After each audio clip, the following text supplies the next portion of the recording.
75 municipalities का चुनाव था। उसमें से कांग्रेस ने 57 म्यूनिसिपैलिटी पर सिंबल पे चुनाव लड़े। बाकी की नगरपालिका में हमने वहाँ की नागरिक समिति बना के चुनाव लड़ा था और उनमें से कांग्रेस को 19 म्यूनिसिपैलिटी पर कब्जा किया है। लास्ट टाइम हमारा 17 म्यूनिसिपैलिटी पर कब्जा था, इस दफ़ा अब 2 म्यूनिसिपैलिटी ज़्यादा बड़ी है और 10 म्यूनिसिपैलिटी ऐसी है कि जहां हम 2 या 3 सीट से पीछे रह गए। हमारा जनाधार भी बड़ा है, हमारी सीट भी बड़ी है और हमारी म्यूनिसिपैलिटी भी बड़ी है। इस दफ़ा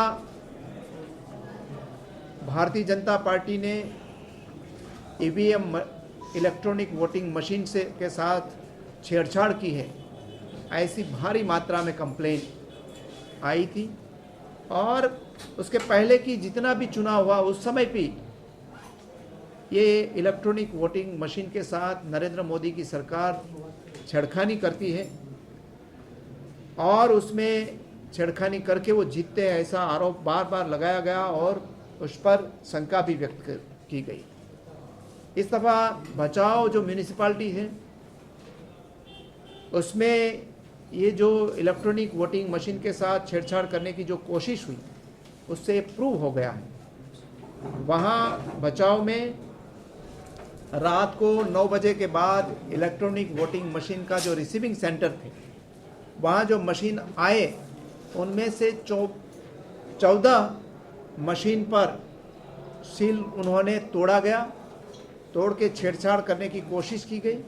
उसी समय कांग्रेस के कार्यकर्ता वहां पहुंच गए, भारतीय जनता पार्टी के लीडर वहां से भाग गए और उन्होंने ये पूरी घटना की वीडियोग्राफी भी की। इलेक्शन कमीशन को, राज्य इलेक्शन कमीशन को जानकारी दी गई, उसकी इंक्वायरी की मांग भी की गई और आज वो उसका काउंटिंग बंद रखा गया है। हमें पूरा उस पर आशंका है कि सारे राज्य में ऐसी ही तरह उन्होंने छेड़खानी की है। हमारी मांग है कि राज्य में जितने भी म्यूनिसिपैलिटी का चुनाव हुआ है उसकी टेक्निकल इंडिपेंडेंट जांच हो और उसकी की जांच का नतीजा लोगों के सामने रखा जाए और भविष्य में ये पूरी process, voting process, electronic voting machine की उसकी प्रोसेस है वो पारदर्शी रहे, इसके लिए लोगों को आश्वस्त किया जाए और ये घटना की जांच के लिए हमने मांग की।